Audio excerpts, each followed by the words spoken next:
All right, guys, welcome back to Decoding Babylon. Brian's out. Brian's actually on location in Texas, checking out dinosaur and giant footprints. No lie. So I got my guest host with me today, Maddie Den's Masta Deadly's back, and of course we got to talk about Doja Cat. Of course, Maddie. Welcome to the show. Thank you so much, brother. Glad to be back.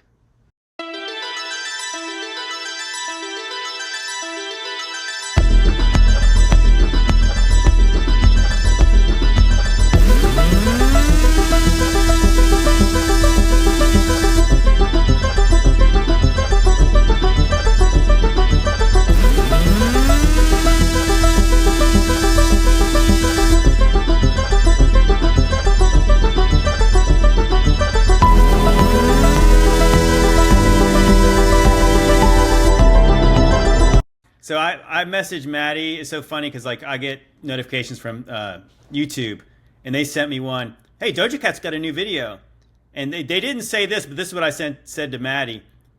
It's more demonic than the last video, if you can believe that. And with the title of Demons, I guess it's not hard to imagine. I know. It reminds me of the old infomercial, but wait, there's more, right? It only gets worse with these people. It's absolutely insane. No, so Maddie and I I sent it to him. He watched it, and then of course we had a few thoughts about it, but then of course we had to refresh it before we came on here just to watch it because we can't really show it for YouTube. And so me and him just shared the screen and watched it. And first impressions, Maddie. I mean, the cat's out of the bag. Talk about Doja Cat. If these people are looked at as anything other than satanic, demonic, Luciferian, just the whole nine, it's so out in the open now. I don't even know what to say anymore. But there's plenty to say, I guess. I mean, you tell me. That was so bad. Like it's just essentially a nightmare of a demon. Occupying this haunted house, maybe, I guess. Yeah, but I guess the first thing I would just say is it's totally unsettling. It wasn't like watching it one time was hard enough, but watching it again was like it was a hard to sit through that. So I think most people who obviously have any discernment, like you will cut that crap off or you won't start it.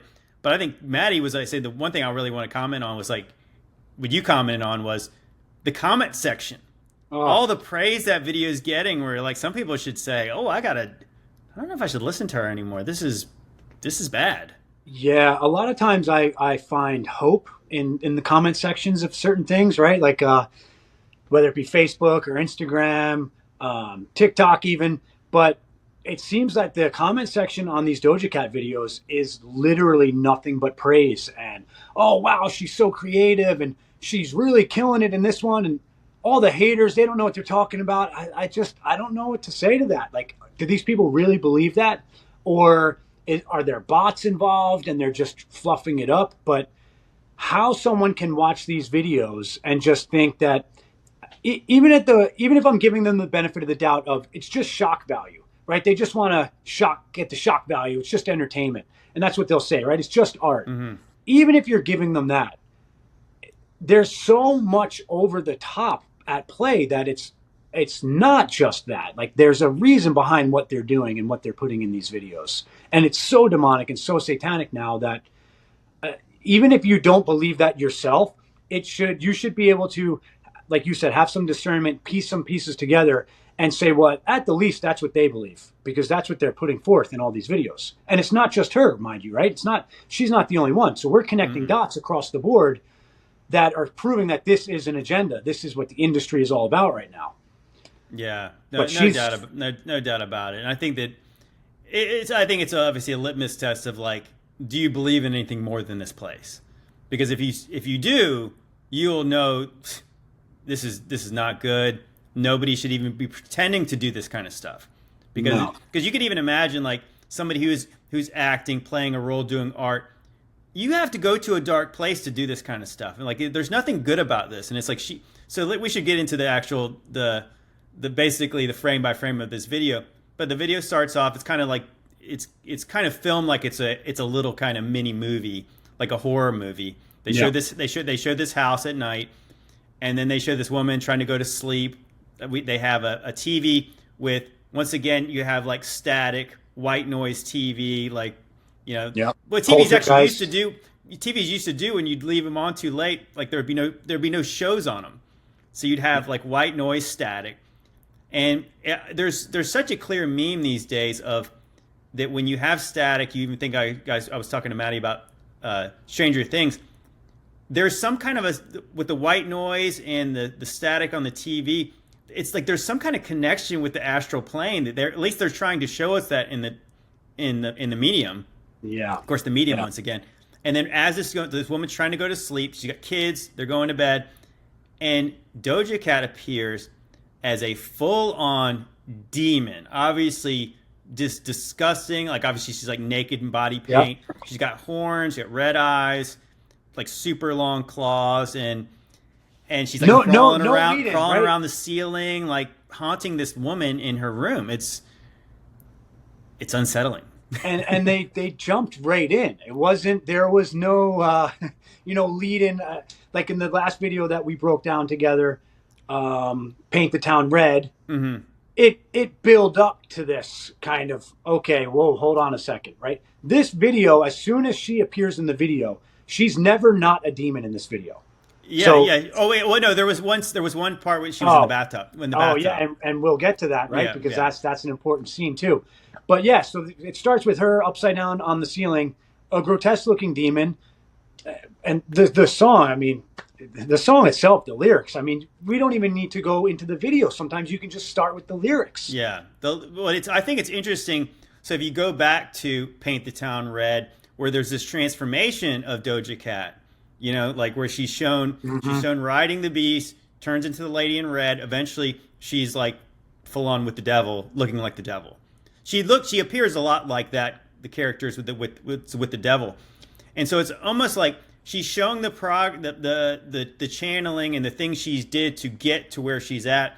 And so this video and the way the lyrics are written, tell me how my demons look now that my pockets shook or something like that. Now that my pockets are filled up. Yeah. Where it's like now I've done all this stuff. Look how rich I am. How do my demons look who you're actually getting to see? And one thing I noticed in the video, so she first appears as one demon, and at first it's hard to see because the videos, the lights are flickering. Once again, another very symbolic meme of all these demonic hauntings. The lights flicker.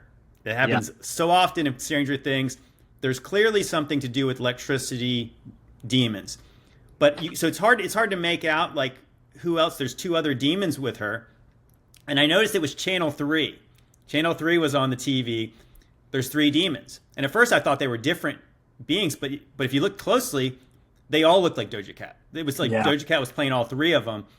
And it really is, it's interesting. So of course in the Bible, like you can be possessed by more than one demon. You ever heard somebody saying they're schizophrenic? They got multiple personalities?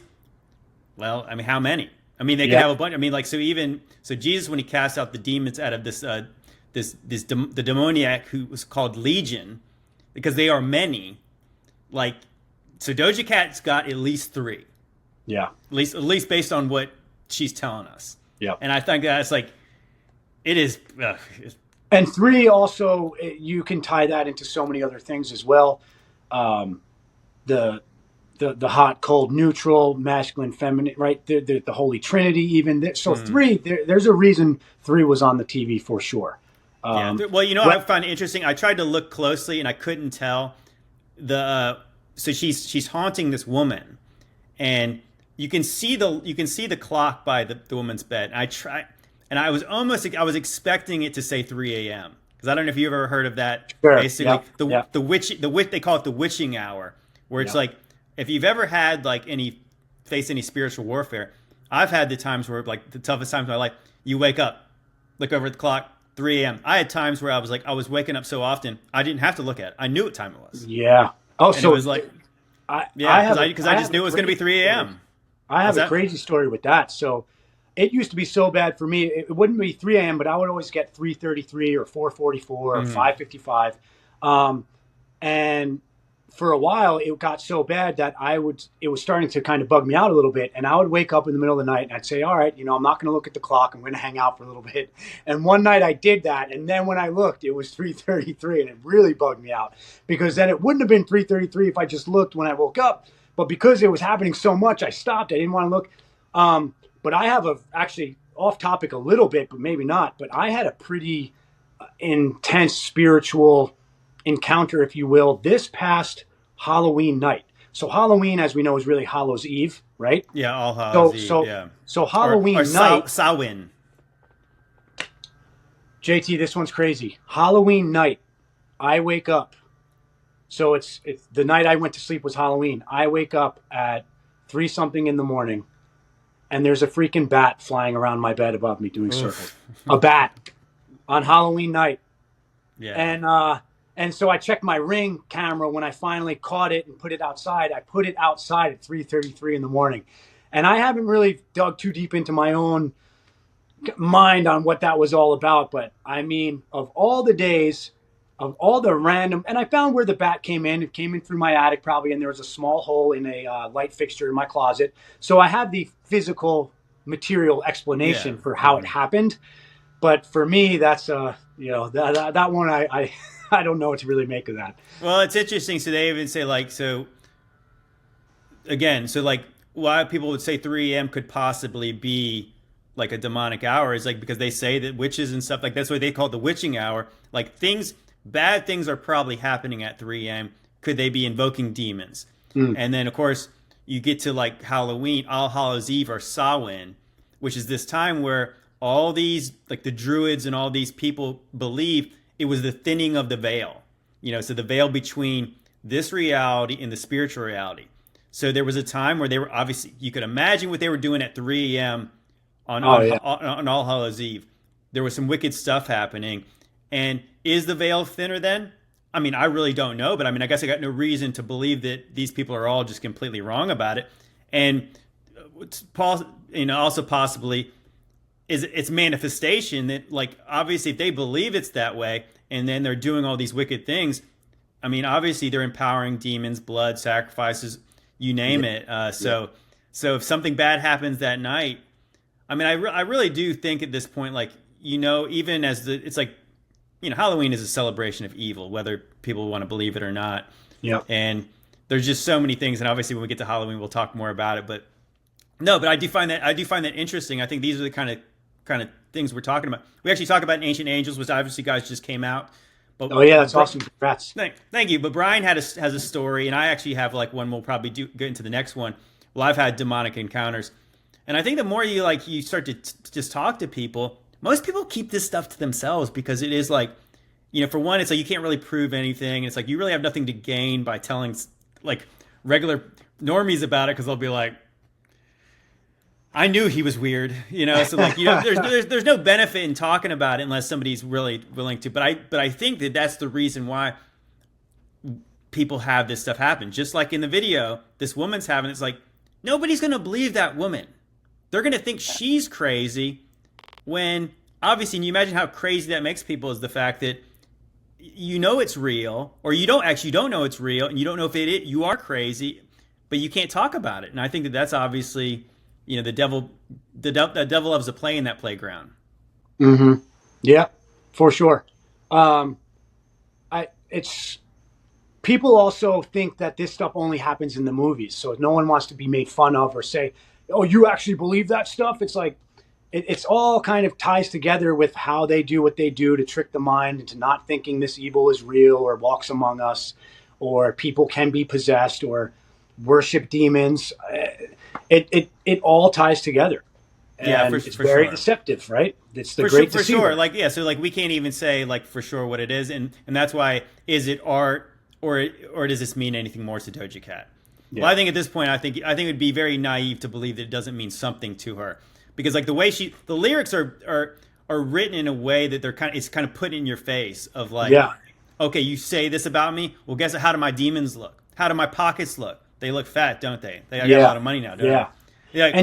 Don't you? He's basically, don't you hate me because I'm the fastest one on all these apps? You see me all over the place because and she also she recently had some like negative press, if you will, for some things she said about her fans, where she basically was like, yeah, I don't give a shit about these people.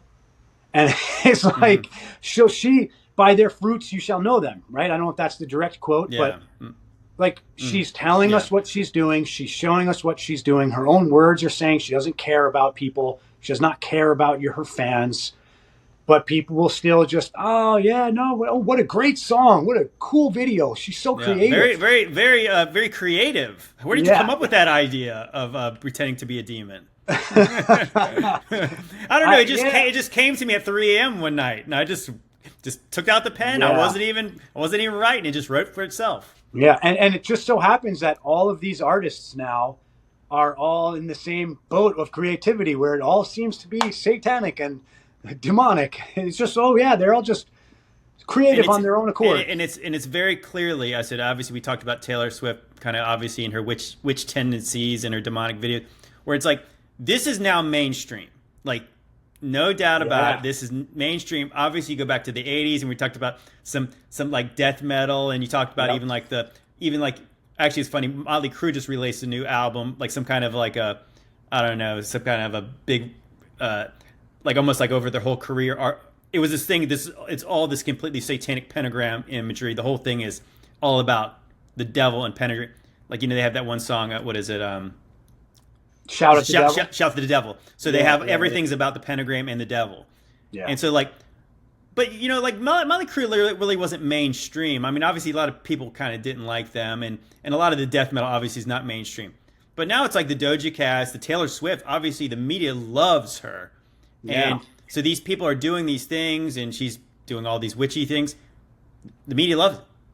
I mean, they can't get enough of it.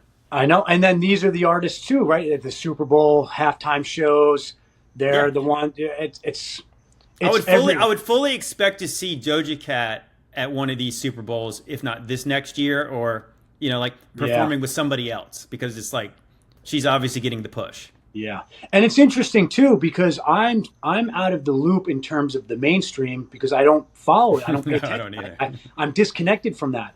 But doing what we do is what brings us to these people, and it's like you forget. Like sometimes I forget. I'm like, no, this entertainer, for lack of a better term, has millions upon millions of people following her, worshiping her, listening to her music, buying her records. Yeah. Calling people like you and I just old white guys who don't get it. No, we get it. We get it. We surprisingly get it a lot more than you think. Yeah. Yeah. No, but we should get back into the video. So the video basically goes from she's tormenting some woman, obviously who has two young children, and then eventually they show, I think they flash forward. Maybe they go back and forth. She's like in the woman's room. The woman's trying to sleep. Eventually, I don't know that they show her in the attic next. But eventually they show Doja Cat, the one time she's not looking, completely like covered in black makeup and body paint and horns. She's in a bathtub, and and obviously it's shot in a certain kind of way. And I'm sure it comes from, like, I don't know if it comes from like The Shining, some kind of the way they frame the shot. But like this black stuff starts to kind of like come over the edge of the tub. And obviously, like Maddie and I were going back and forth about the black goo. So obviously, to me, it's like I've seen all this black goo imagery in so many things. Like I was saying in the movies, like Prometheus is like obviously this kind of like creative thing, happens to do with an alien thing. Then I said you could think about Venom. Venom is like a suit that is black goo. So Venom is an alien, but I think basically what Venom really is Venom is a demon. Yeah. Because Venom possesses Eddie Brock. Then Brock's more powerful, but he's also more evil. He has tendencies. He wants to kill people now, when he didn't want to kill people before. Yep. And so I'm starting to think too, the demonic possession in terms of this black goo is linked to AI and is specifically linked to graphene, which is a relatively new scientific discovery. It's probably not newly discovered, but it was really only recently, in the past decade or so, that this idea of graphene as a scientific discovery, and kind of it's graphene's basically just carbon. We're carbon-based life forms. So it's the smallest nano particle, if you will, of a carbon-based element. And for me, it was interesting because this black goo that's coming out of the bathtub has been shown in a lot of other movies. Yes, it's A all lot over. of other. If you pay attention, it's all over the place. It's all over the place, and recently too. So I remembered. So Greta Thunberg was on the cover of the Guardian magazine and had that same black goo. Oh yeah, over that's her right. head, Covering one eye. covering Right. one eye. What was the name? Billie Eilish. Oh is yeah, another Billie one of Eilish. these. Yeah, gosh, yeah, we could do it. We could do a video breakdown of hers. Good grief. That video or song was When the Party's Over, and she had the black goo coming out of. She was crying tears of black goo coming out of her. It was on the X-Files initially. There was a black goo, like purity virus, I think it was. Yeah, purity. You can look into purity virus on X-Files. So this is dating back decades now. And so the thing with the bathtub for me that had me thinking, well, there's a reason that, because the bathtub shot is from far away looking at the bathtub. And the first thing that starts happening is we see this black goo spilling out. Yeah. Mm-hmm. And we can also think of bathtub. You could make a link there to baptism or cleansing, but she's or bathing. She's bathing in this water of a demon, of this black goo. Right, yeah. Mm-hmm. And the big thing for me, though, that jumped out watching it the second time just now with you, was the demon that was in the tub with her comes up and grabs her skull. Yeah, well, first it reaches up over the tub just to kind of show that, like, I think obviously it's kind of like if you didn't get that this is demonic before, the black goo, the hand comes out next, the black hand with claws. And it reminded me of the Matrix and the way they get plugged in when Neo gets disconnected from the Matrix, the illusion. Interesting. But when that demon claw came above her head, it looked like it was more like a connection, and it pulled her head back, and then that's when her eyes changed, rolled in the back of her head. And so there's something going on. You know what's interesting before you get to that though? So they show the back of her, and for one, she's got this demonic tattoo that shows looks like some kind of a demon skeleton. But she also has, once again, the all-seeing eye on the back of her head. Indeed. And it's interesting the way you say that, like, if it was a plug-in, it was almost like, so her third eye is in the back of her head, and this demon kind of grabbed her like that. Yeah, like it was like he was connecting with her through her third eye. Yep. And once again, she's bathing in the black goo in the demonic. Yep. And the third eye, which, as we would like to develop it and understand it, is in the front of our mind and our brain and our head, not behind. So again, another inversion, forward versus backwards. So that, right, they didn't, a lot of times you can see like a cyclops even, they'll put the guy right there on the forehead.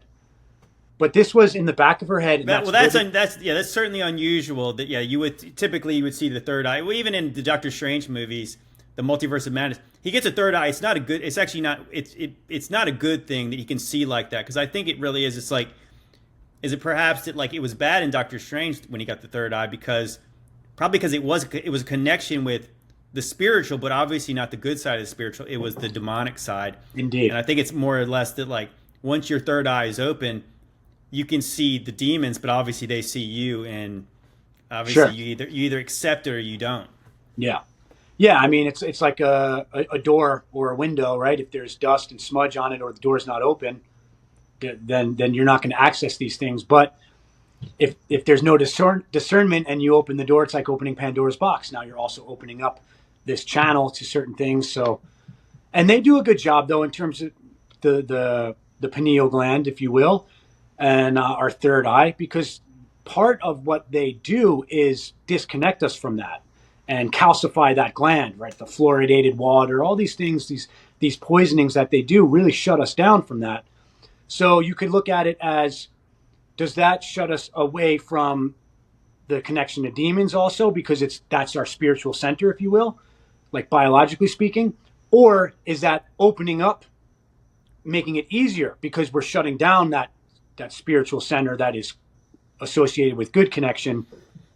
So it's just something to consider. I guess as a Christian, the third eye stuff is always kind of like gets me like, the pineal gland, I know that that's a thing, but I think that like just the way the Bible's written, it's like these are kind of things we were walking by faith, because it's kind of like God will say, don't do those certain things, not because they don't work, it's because you do open yourself up to things you don't understand. He's like, I'm trying to tell you just to stay away from that.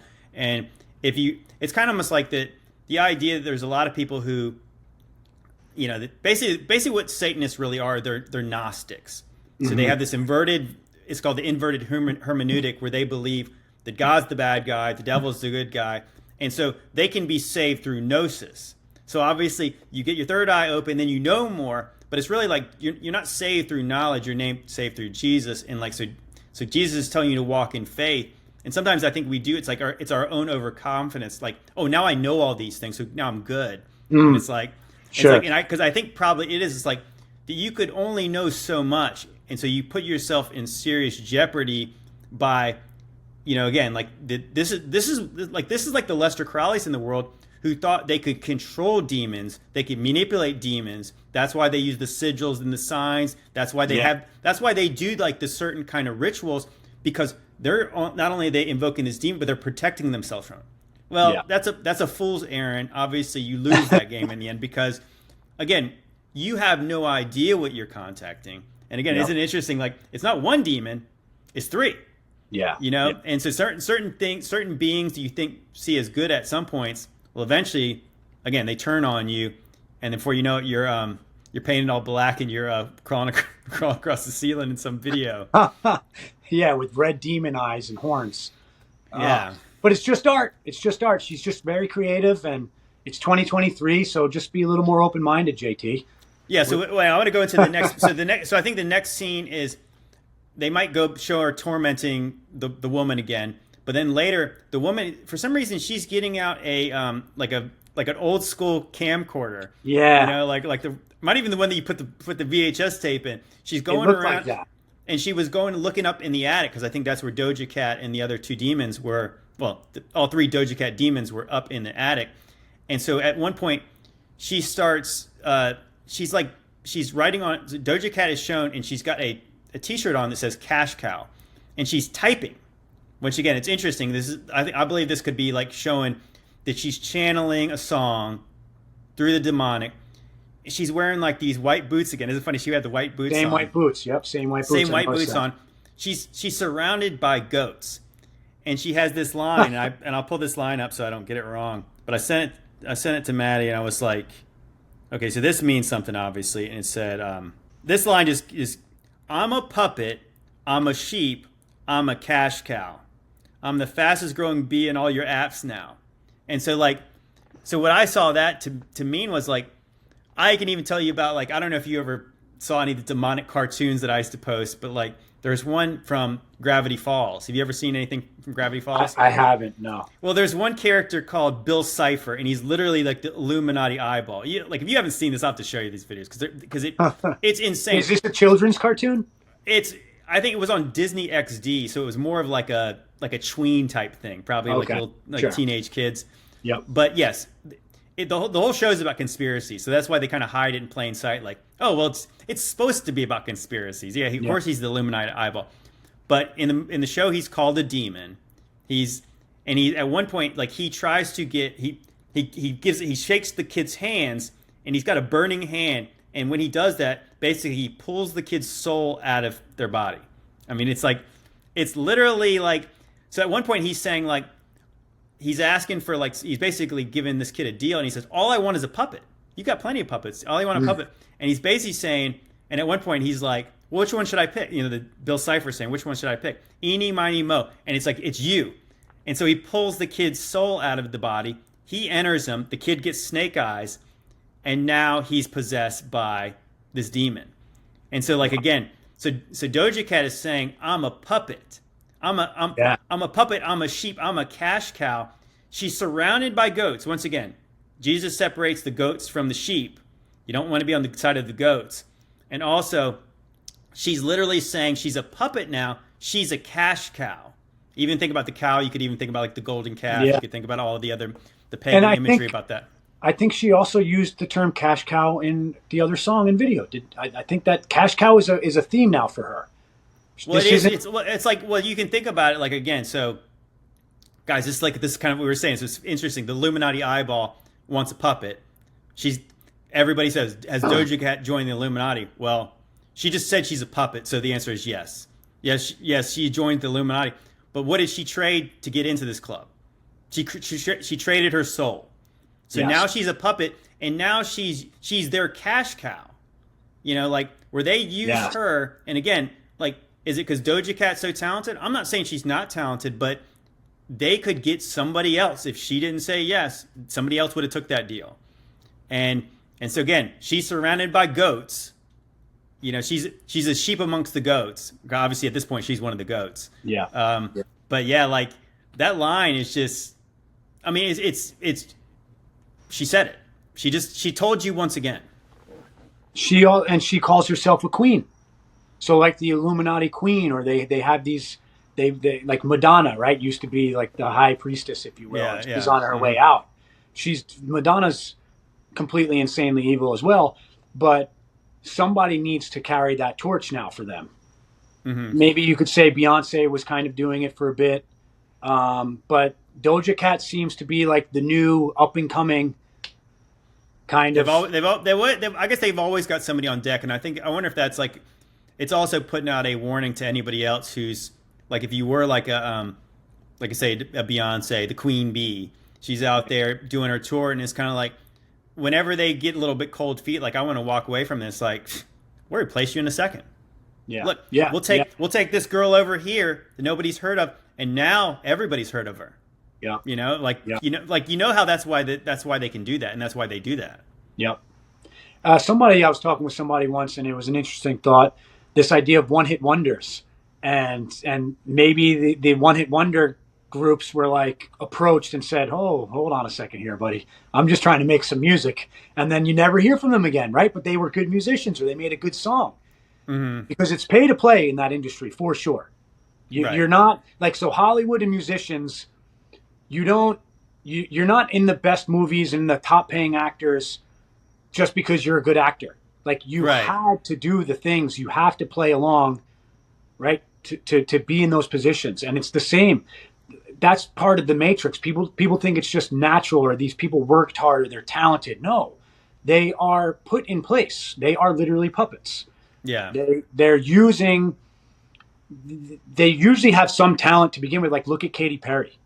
Oh my God. I mean, Katy Perry's, she's evil, but she entered the scene first. Like maybe she was naive and it was a true, just good girl trying to move out to LA and make it in the music industry. Mm-hmm. Maybe that's how it works for these people. Maybe not.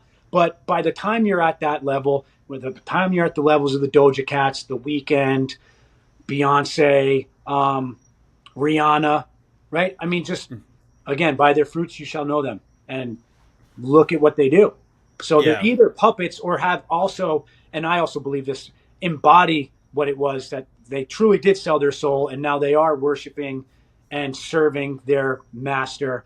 It's not just like, I'm just a puppet that, thank you for giving me these riches and the money and fame. Okay, I'll play along with what I got to do now. It's like, no, they also believe it. Yeah, it's like the Eagles, the Hotel California is like, you can check in, but you can't check out of this place. Yeah. And you think about like Katy Perry is a great example, because, I mean, just tell me if this story passes the smell test. Okay, she was trying to make it as a Christian artist. She wasn't good enough, I guess. But then it was like, well, I'll just try the secular route and just become like the biggest pop star in the world. So it's like, wait, wouldn't that have been harder to do what she just did? Why did she? And she straight up says, and then I sold my soul. And she says it, and she says it in a very way that, like, it doesn't sound, for one, doesn't sound like she's kidding. For two, she doesn't sound like she's happy about it. And I think that really is, it's like, you almost see in these movies where you'd have like a meme of like a person say, I would do anything to make it famous. And then all of a sudden some guy turns around. What'd you say? Yeah, yeah. Well, guess anything? What? Yeah. Yeah, that's what he said. Anything? And then it's like, yeah, anything. And then before you know it, it's like, that's what they talk about, like the Faustian bargain, where, hey, guess what? You did, I gave you all the things, but it was a little bit of a twist. The major twist is you're never going to enjoy it like you thought you would. Yeah. And then of course we discussed again the last time we were talking about Doja Cat. Can they? I truly believe that most of them don't think they can come back from that. Whether obviously they do totally give themselves over to a debased mind and they can't. But I think that obviously that's why it is like whatever they do to get there, and I think that's part of obviously selling your soul is like they're not. they're doing more than just writing their name. They've done something that's probably horrific. Yeah. That's why if you come out against us again, well, now we got you. We got you. We can ruin you every which way. All the things that you ever wanted will be taken from you, and everyone will know what you did, and they won't accept you. You know, I think that's what they tell them. For sure. Yeah, they are always going to have that ace up the sleeve, so to speak, in terms of you will do as they say, or die, or just, what would be worse than death for some of those people if they're willing to do what they do would be the humiliation to be nothing again. Like nobody's, they're going to pull the contracts, or you're not going to get the next movie. You're not going to get the next record deal. They fear that more than anything, because look at what they were willing to do for that fame.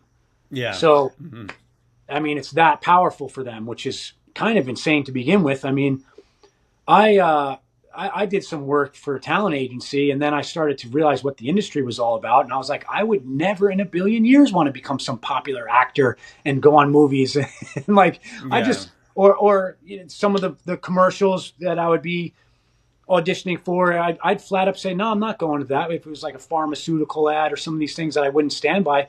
But some other people, just because you think a certain way, it's very naive when you then start thinking that everyone would think that way. And there are people out there that don't give a crap about any of that. They just want the fame. They just want the riches. They just want the adoration. They want the worship. They want to say they're the best actor, the best musician. And look at what they're willing to do. I mean, literally sell their soul. No doubt about it. I think it's interesting that that's probably why you get more young people in there. They get them while they're young, because I think once you get to be about our age, you're like, well, I mean, there's certain things I would not do for money. So like, or even before I was even woke up, I was like, there's certain things I would not do for money, because I know that like, well, okay, so what happens when you get it? Then you got to go on with your life after that. But kids obviously do see like, then they lived happily ever after. Then I got a big mansion and a limousine, as Doja Cat raps about in the song. Yeah. I got a limousine now. So now happily ever after. Well, not quite, because now she's hanging out with her demons. Yeah. And as we get back into that video, so what was interesting, so later in the video, they show her once again, tormenting this woman, the kids. The kids are actually watching the static TV at one point, which I've thought, again, like horrific. Like, is it static, or is that the way we see it? Where like, obviously they're being influenced at some point. I don't know if they're watching her video, if that's like some kind of a artistic way of showing they are watching what she's putting out. So then eventually the demons are basically lighting the kitchen on fire. All the lights are flickering. Eventually the lady grabs the kids. They run out of the house, and they're getting the car. And Maddie, what happens? And this was interesting, your take on this. Yeah, so because as she's backing the car out, she runs over this for sale sign. And so, but they started the video specifically showing the for sale sign as well, as they show the house. And because that's how I watch a lot of these things now. I'm actively looking in the background, or what's there. And most people should do the same if you kind of want to start getting a little insight into why they put these things in their videos. Yeah. So I thought it was interesting that and nothing appears on your screen. Every single pixel, I always tell people this, every single thing to the very last pixel on your screen that appears in media is there for a reason. Especially if it's a music video. Yeah, you can imagine. So what the video is about 3.5 minutes. It's like, they have, obviously they're planning, I mean, how many millions of dollars they probably spend to make this music video? Yeah. Do you think that they put things, just a random thing on the set? It's like, it's a house, and it's a haunted house maybe, and it's a driveway. We need a little more decoration. Let's put a for sale sign here and have her run it over as she's backing out of the car. Right. But because it could have been the mailbox. It could have been the mailbox. It would have had the same effect. But it wasn't. It was a for sale sign. Yeah. And so this isn't so much linked to the whole satanic demonic agenda, but they never let a good crisis go to waste, and they like the 1-2 punch. I'm thinking that that's a foretelling and just a predictive programming of what's to come in terms of the housing market, which, if anyone doesn't know, it's worse than being on thin ice at this point. But I think that was there for a reason, to kind of just say, hey, wait a second. I think you definitely could be right. I mean, obviously I would say, like, just surface level, she could have just bought the house and she didn't realize it was haunted. So I mean that could be what they're trying to say. But I do believe that, again, if what they're showing you in this video is true, she's inspired by demons. There could also be more meanings in this, where like you saying like that's why, like, well, how could Led Zeppelin write a song that makes sense forwards and backwards and it could be demonic forwards and more demonic backwards? Well, those guys could not without help. Yeah. And so how could they foresee what's going to happen? For one, it's like if she is in the Illuminati, this stuff is planned. So like they could show this stuff where it's like this is again artistic in the way that they're going to show you something real through the art, the craft, the magic, and you're gonna, and your subconscious is gonna get it before you ever do, and then you're gonna realize, and then you're gonna watch it. And this is, you get back into this, and of course, as I close, we should talk about this. That we're gonna talk about, me and Maddie are gonna get back together. I don't know if Brian's gonna make it or not, but we're gonna talk about 9/11, and this is one of those things where as we just start September, when you look back in the movies, how many weird references there was to this thing, like. So how could they all know about that? Yeah. Well, I don't think that they could. I think there's obviously people that are actively in the know. And then I think obviously there's plenty of people who know. No, they didn't even know why they put that in the movie until it happened. Yeah. Yeah. Yeah. And so I'm looking forward to that one. I live in New York. I was 21 when 9/11 happened. And I lived my life 10 years before I even questioned the narrative or the official story. And 9/11 was my red pill. So I hold that very near and dear to my heart in terms of how I look at the world now, even and do the things I'm doing, and why I even have like a kind of page doing what I do is all started with me looking at 9/11. So every year 9/11 comes around, and it gets harder and harder to watch the Matrix talk about it the way they do, and the people who just mindlessly accept that narrative, which has more holes in it than than we're going to get into. Like we'll do a podcast on it and probably still not even be able to touch on everything. I was interested just thinking about this, that last year I remember was 21 years, but now it's 22 years. Is that 2 11s? It's just like, I'm always thinking now, like trying to think how they would think of this thing. Is there something significant about 22 years later? 2 11s, 2 2s, and I mean, again, if the numbers mean anything to them, which we know they do, like what could that possibly mean? But anyways, you got anything to close? You got anything you're working on or anything you're doing now? I'm actually I had a bit of a scare recently with my Instagram, and audio unavailable on a lot of my videos. So I'm probably starting to enter that shadow banning realm soon enough, if not already. So I'm working on getting a Discord page going. I'm working on getting my email list going. I'm going to have a newsletter. My website's in development, coachdens.com. And I'm just trying to kind of stay connected to everybody and continue spreading some awareness and truth with some of this crazy stuff going on out there. Yeah, you got to do that, man. We all got to do that. I think that because the one day that they lock you out of your account, if you didn't have anything set up, it'd kind of be like it's kind of your fault. You didn't see this coming. It'd be I mean, how can I be doing what I'm doing and then be so naive to think that I can just continue doing it with no issue? Well, you know what's funny is eventually some people will say that to me. Well, you must be. Look, I actually literally had somebody saying, because I got brick behind me. They say that's a Freemasonry symbol, and obviously, how are you out here dropping truth bombs unless? And I'm like, and I'm of course, like you said, you'll be known by your fruit. It's like Jesus didn't say you'll be known by the kind of walls you have. You'll be known by your fruit. But if you're out there saying the truth enough, obviously, I do know that there's videos every now and then where I feel like, are they coming for me if I post this one? So obviously we're doing that, and the closer we get to something that's going to happen, the next thing, like, I mean, obviously as we're putting pieces together, is it possible that one of us, actually I think it's very possible that one of us, guys we know, will put some of the pieces together and be telling people about something that's going to happen before it happens, and that's probably when you're really going to get the plug yanked out of your account. Yeah, I agree with that. That's why I'm hesitant sometimes to put out some of these Nostradamus-esque type predictions in terms of things that I see coming in predictive programming, because I don't really want that target on my back. And a lot of the stuff that I would be, it's not predicting good things. So I don't even want to be putting that energy out there necessarily. But it's hard too because awareness is important. And if you see things and you're connecting dots, like, yeah, I get the same comments. Hey, God forbid my hands touch each other like this when I'm forward to speaking to my camera. Hey, well, how come you did that to her? Hey guys, yeah, I'm controlled opposition, sure. It's like, I get it. So I get those comments, but then I get the comments too where people are like, oh wow, thank you for what you're doing. I never thought of it like this. Or now it's a video I can send my friend who's always arguing with me and I'm trying to explain things to him and you make it in a certain way that can be better understood.